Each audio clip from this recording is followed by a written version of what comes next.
사도신경으로 신앙 고백 드림으로 새벽 예배 시작합니다.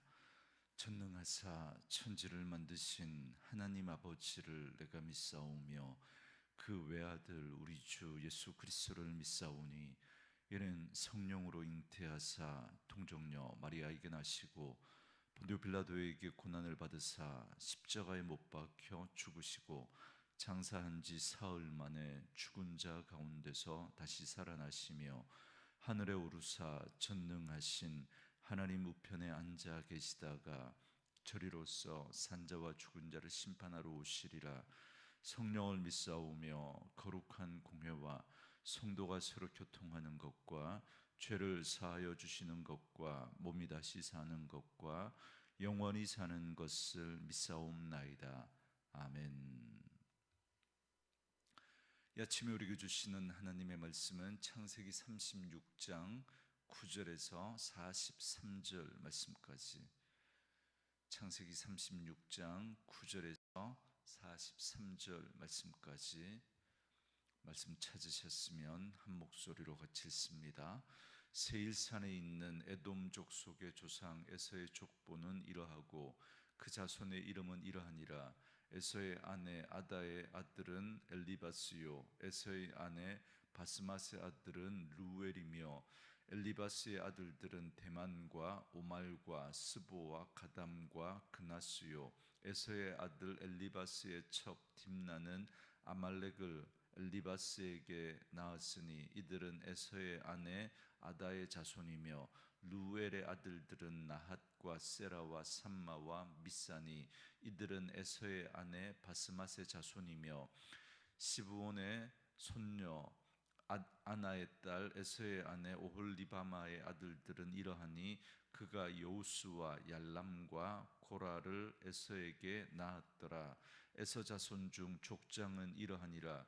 에서의 장자 엘리바스의 자손으로는 데만 족장, 오말 족장, 스보 족장, 그나스 족장과 고라 족장, 가담 족장, 아말렉 족장이니 이들은 에돔 땅에 있는 엘리바스의 족장들이요 이들은 아다의 자손이며 에서의 아들 루엘의 자손으로는 나핫 족장, 세라 족장, 삼마 족장, 미사 족장이니 이들은 에돔 땅에 있는 루엘의 족장들이요 이들은 에서의 아내 바스맛의 자손이며 에서의 아내인 오홀리바마의 아들들은 요우스 족장, 얄람 족장, 고라 족장이니 이들은 아나의 딸이요 에서의 아내인 오홀리바마로 말미암아 나온 족장들이라. 에서 곧 에돔의 자손으로서 족장된 자들이 이러하였더라. 그 땅의 주민 호리 족속 세일의 자손은 로단과 소발과 시브온과 아나와 디손과 에셀과 디산이니 이들은 에돔 땅에 있는 세일의 자손 중 호리 족속의 족장들이요 로단의 자녀는 호리와 헤맘과 로단의 누이 딥나요 소발의 자녀는 알완과 마나핫과 에발과 스보와 오나미요 시브온의 자녀는 아야와 아나며 이 아나는 그 아버지 시브온의 나귀를 칠 때 광야에서 온천을 발견하고 아나의 자녀는 디손과 오홀리바마니 오홀리바마는 아나의 딸이며 디손의 자녀는 헵단과 에스반과 이드란과 그란이요 에셀의 자녀는 빌한과 사완과 아가니요 디산의 자녀는 우스와 아란이니 호리 족속의 족장들은 곧 로단 족장, 소발 족장, 시므온 족장, 아나 족장, 디손 족장, 에셀 족장, 디산 족장이라. 이들은 그들의 족속들에 따라 세일 땅에 있는 호리 족속의 족장들이었더라. 이스라엘 자손을 다스리는 왕이 있기 전에 에돔 땅을 다스리던 왕들은 이러하니라. 부올의 아들 벨라와 에돔 왕이 되었으니 그 도성의 이름은 딘하바며 벨라가 죽고 보스라 사람 세라의 아들 요밥이 그를 대신하여 왕이 되었고 요밥이 죽고 대만 족속의 땅인 후삼이 그를 대신하여 왕이 되었고 후삼이 죽고 부닷의 아들 곧 모압들에서 미디안 족속을 친 하닷이 그를 대신하여 왕이 되었으니 그 도성 이름은 아윗이며 하단이 죽고 마스레가의 삼나가 그를 대신하여 왕이 되었고 삼나가 죽고 유브라데 강변 르호봇의 사울이 그를 대신하여 왕이 되었고 사울이 죽고 악볼의 아들 바알 하난이 그를 대신하여 왕이 되었고 악볼의 아들 바알 하난이 죽고 하달이 그를 대신하여 왕이 되었으니 그 도성 이름은 바우며 그의 아내의 이름은 무헤다벨이니 마드레셋 딸이요 메사합의 손녀더라. 에서에게서 나온 족장들의 이름은 그 종족과 거처와 이름을 따라 나누면 이러하니 딥나 족장, 알와 족장, 여대 족장, 오홀리바마 족장, 엘라 족장, 비논 족장, 그나스 족장, 대만 족장, 밉살 족장, 막디엘 족장, 이람 족장이라. 이들은 그 구역과 거처를 따른 에돔 족장들이며 에돔 족속의 조상은 에서더라. 아멘. 네, 오늘은 함께 읽으신 창세기 36장 9절에서 43절 말씀을 중심으로 에서의 족보라는 제목의 말씀으로 잠시 은혜를 나누겠습니다. 성경의 핵심 중에 하나가 두 줄기의 역사를 보여주는 겁니다. 타락한 이후에 나타난 두 줄기의 역사, 그러니까 선택받은 자와 선택받지 못한 자들이 하나님을 선택받은 자와 선택받지 못한 자들을 하나님이 어떻게 이끌어 가시는지 대조해서 보여주십니다. 그 가운데 가장 극명한 대조를 보여주는 것이 창세기 36장에 등장하는 에서 족보와 그리고 37장에 나오는 야곱의 족보입니다. 에서와 야곱은 같은 아버지 이삭과 어머니 리브가의 쌍둥이 아들로 태어났습니다. 그런데 하나님은 야곱을 자기 백성으로 선택하고 에서를 선택하지 않으셨습니다. 그래서 선택받지 못한 에서의 족보를 먼저 소개합니다. 어제 말씀이었던 1절부터 8절은 에서가 가나안에 머물 때 얻은 부인들과 자식들을 말씀했고, 오늘 본문인 9절부터 43절까지는 에서가 가나안을 떠나 에돔에 가서 얻은 후손들이 어떻게 되었는지를 말씀하고 있습니다. 그렇다면 왜 창세기는 선택받지 못한 에서와 그 후손들에 대한 이야기를 이렇게 길게 기록하고 있을까라고 하는 겁니다. 하나는 하나님이 에서에게도 약속하신 것을 성취했다라는 걸 보여주려는 것입니다.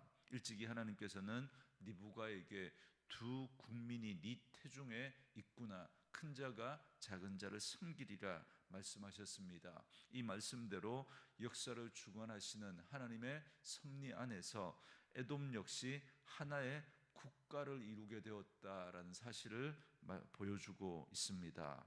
그리고 또 하나는 선택받지 못한 자들의 족보를 통해서 그것을 읽는 독자들인 우리들에게 영적인 교훈을 주기 위해서입니다. 그게 뭐냐면 그들은 경건을 추구할 줄 모른다라는 사실을 보여줍니다.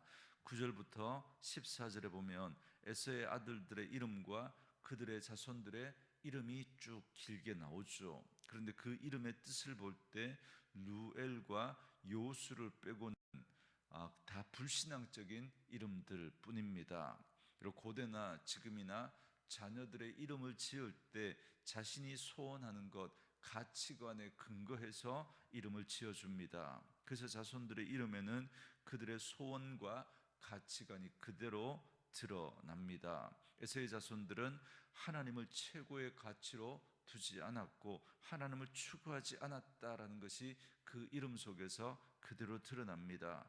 오직 세상적인 것들을 최고의 가치로 두고 그것을 추구하며 살았습니다. 특히 에서는 세일산으로 이주하면서 그곳 원주민 호리 족속과 섞여 살았습니다.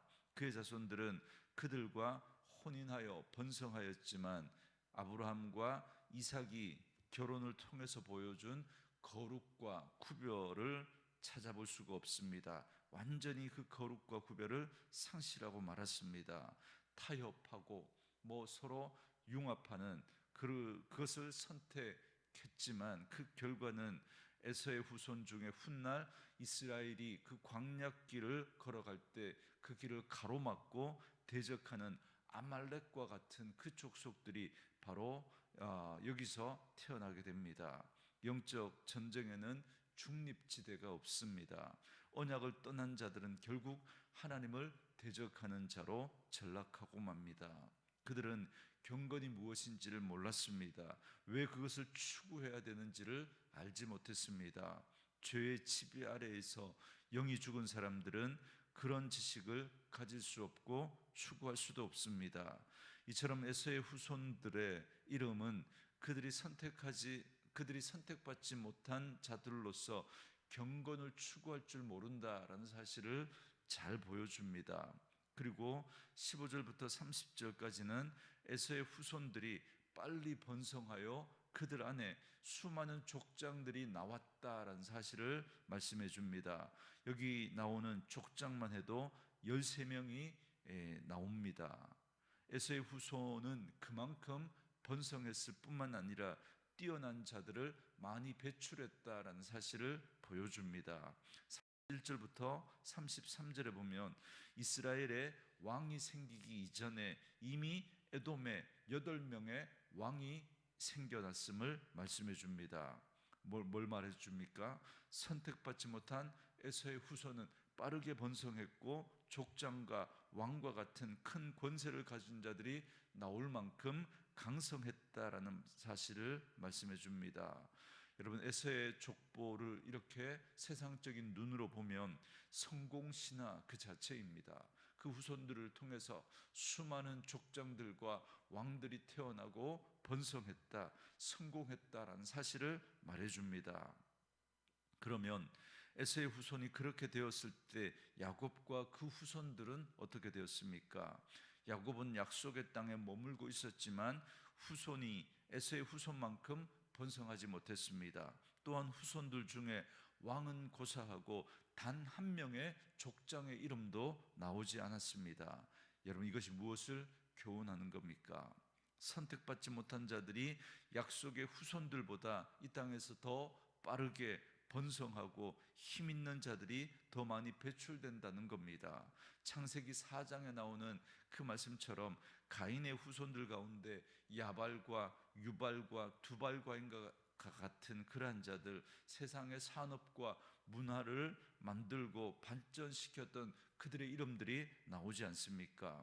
그렇다면 선택받은 자들을 향한 교훈은 무엇이겠습니까? 하나님이 약속한 복이 성취되는 것을 보려면 기다림과 인내가 필요하다라는 것입니다. 하나님의 때가 될 때까지 믿음을 갖고 기다리고 인내하라라는 것입니다. 처음에 아브라함을 부를 때 그 아들을 주시기까지 많은 기다림과 인내가 필요했습니다. 그래서 100세의 아들 이삭을 얻지 않습니까? 그리고 그 약속의 자손들을 통해서 그 긴 기다림과 인내를 통해서 다윗이 태어나고 다윗의 후손으로 예수 그리스도가 태어나고 예수 그리스도를 통해서 인류를 구원하는 하나님의 놀라운 역사가 이루어집니다.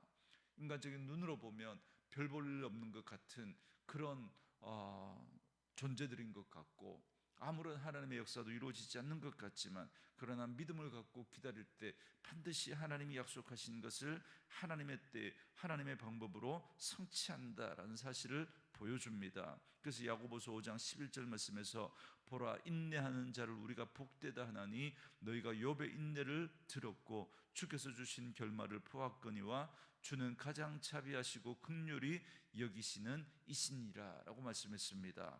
우리는 이 땅에서 믿지 않는 자들의 강성함과 그들이 잘 되는 것을 부끄러워하지 말아야 합니다. 주님이 약속하신 것을 기다리며 끝까지 인내해야 합니다. 에돔의 왕정은 인간의 힘으로 급조한 도성이었지만 이스라엘의 왕정은 하나님의 때를 기다려 세워진 영원한 나라의 모형이었습니다. 그래서 40절부터 43절에 보면 에서의 자손 가운데 종족과 거처를 따라 족장된 자들의 이름을 다시 말합니다. 이처럼 에서의 족보를 통해서 에서와 그 후손들이 얼마나 번성하고 힘있고 뛰어난 사람들이 얼마나 많았는지를 볼 수 있습니다. 그들의 모습은 오늘날의 관점에서 보면 세상적으로 성공한 손색 없는 사람들입니다. 만일 우리 주변에 어떤 사람의 후손이 많고 다 잘되고 또 큰 부자라고 한다면 모두가 부러워할 것입니다. 그들 스스로도 대단한 자부심이 가득할 겁니다. 세상은 이렇게 에서와 그 후손들처럼 되고 싶어 합니다. 에서와 그 후손들은 모든 것을 손에 넣은 사람들처럼 보입니다. 그러나 그들이 가질 수 없는 것이 있습니다. 그들이 소유한 모든 것을 다 팔아서도 가질 수 없는 것이 있습니다. 그게 무엇입니까? 바로 하나님의 약속입니다. 그 약속은 하나님이 이 세상에 예수님을 보내주시는 것입니다. 여러분, 그것이 구약에서는 메시아 예언이었고 신약에는 예수님이 이 세상에 다시 오신다라는 것입니다. 약속대로 예수님은 이 땅에 오셨고 약속대로 예수님은 다시 이 땅에 오실 것입니다. 세상의 역사는 이 약속대로 보존되고 진행되고 있습니다. 구약의 역사가 존재하는 이유는 하나님이 메시아인 예수님을 이 땅에 보내시기 위해서 존재케 하셨습니다. 신약의 역사가 존재하는 이유도 마찬가지입니다. 예수님이 다시 오실 때까지 이 세상을 보존하는 데 있습니다. 그런데 이 신비롭고 엄청난 약속은 하나님이 선택한 사람들에게만 주신 것입니다. 선택받지 않은 사람들에게 이 약속은 아무런 상관이 없습니다. 그러므로 우리는 구원받은 자들로서 하나님의 선택과 약속 안에 있다라는 사실을 기억하시기 바랍니다. 여러분, 그 약속이 얼마나 큰 것인지를 우리가 믿음의 눈으로 바라보셔야 합니다. 에베소서 1장 18절 말씀처럼 우리는 하나님 안에서 우리가 받은 부르심의 소망이 무엇이며 성도로서 받은 그 기업의 영광의 풍성함이 무엇인지를 알아야 합니다.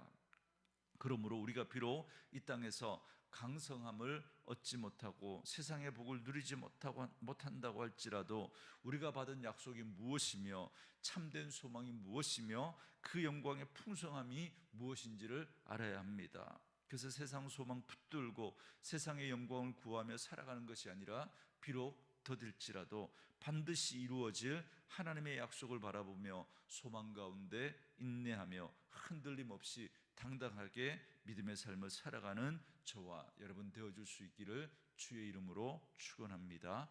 우리 주신 말씀 묵상하시면서 이 찬양 함께 들으시며 기도하는 시간 갖겠습니다.